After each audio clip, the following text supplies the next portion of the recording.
Good morning. I'm Derek Hankerson with FirstCoast.tv, and I'm here this morning at the Fountain of Youth with Dr. Roger Smith. Dr. Smith, good morning. Good morning, Derek. How are you?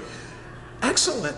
I see you have a number of books that are coming out, and I had wanted to ask, with this book, Hope of Freedom, how was Florida relevant to the American Revolution?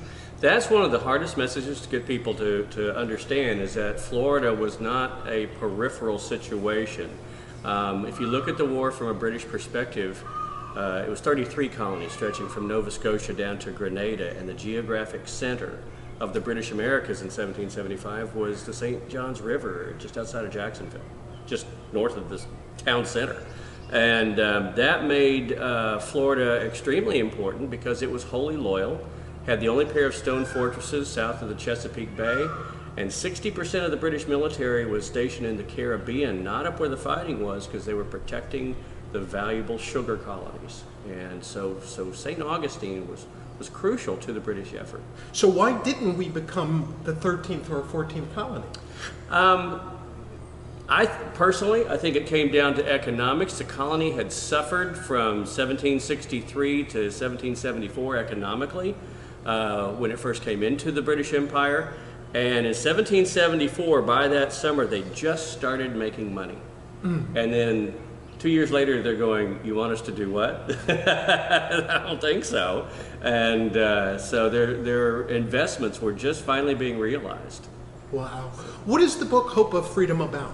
The Hope of Freedom is about the facade of British freedom that was offered to slaves who ran away to fight or to do manual labor for the British military.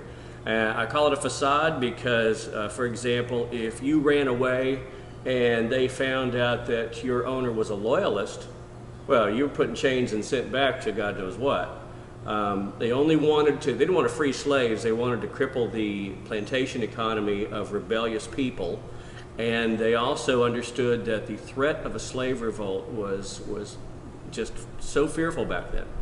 And so there are many instances where they came in, they got to fight. We're all familiar with the Ethiopian regiment that Lord Dunmore. Murray. Yeah, and, sure. Absolutely. But there were other cases there on the Gullah Geechee corridor, right, when there was a British were in a retreat from Charleston down to Savannah, and they either captured or took in approximately 3,000 either free or enslaved blacks.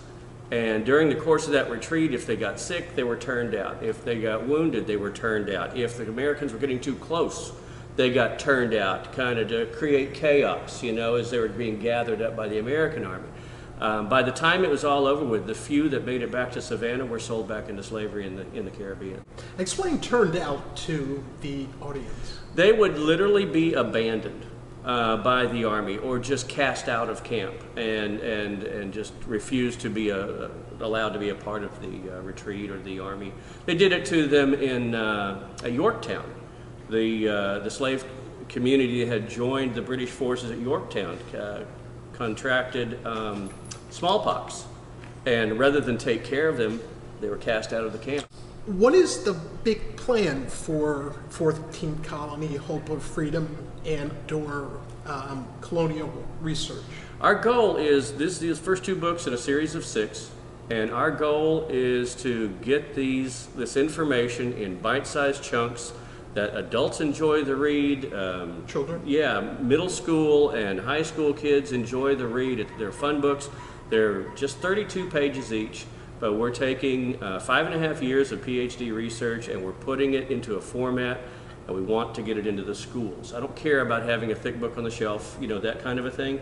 I want this information to get into the schools because it's bite-sized chunks. Yeah, it's a shame that people are just first hearing that Florida is relevant in the American Revolution. George Washington authorized 5 invasions of East Florida, wrote 81 letters targeting St. Augustine as a military concern.